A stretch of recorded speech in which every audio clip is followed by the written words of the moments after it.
the staff that work in schools have so many competing priorities kind of on the academic front as well as various different health issues, that I think it is a difficult time for schools because they're under so much pressure from so many different angles. But I think it's something that we're absolutely committed to continuing, because especially in terms of the concerns we have about young people's health outcomes,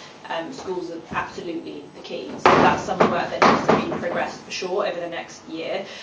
Something we have been doing, I've been working with Councillor Octavia Lamb, who's Deputy Head Member for Air Quality, to pull together a plan for a schools kind of action network on air quality, because there are some schools in this borough that have done some really innovative work with parents and staff and students to raise the profile of that. And we know that there are some schools in this borough that are on roads that have unacceptably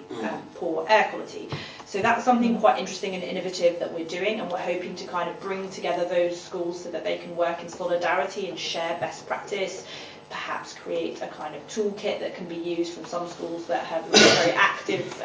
school community when it comes to that issue, and kind of help translate that over to schools that want to do more.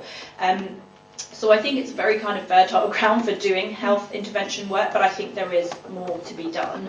When you talk about the integrated wellbeing offer for young people, I think that's a really exciting, innovative thing actually that's come out of kind of the last year's public health work, and kind of bringing together, because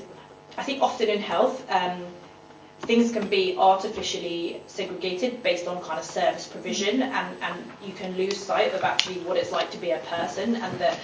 in that service, for example, it's bringing together kind of mental health, substance abuse, and sexual health all in one. I just think that has to be the right approach for kind of residents, even if it's kind of thinking outside of the box for the health service. I think for me personally, it's too early for me to report back on how well it's going or not, but I'm sure in 6 months or so, you know, Kirsten or my successor would be happy to come back and talk about it, because I think it's potentially a really exciting new way of doing things, and if it's successful, perhaps a model that could be looked at for other bits of service provision across health and local authority as well.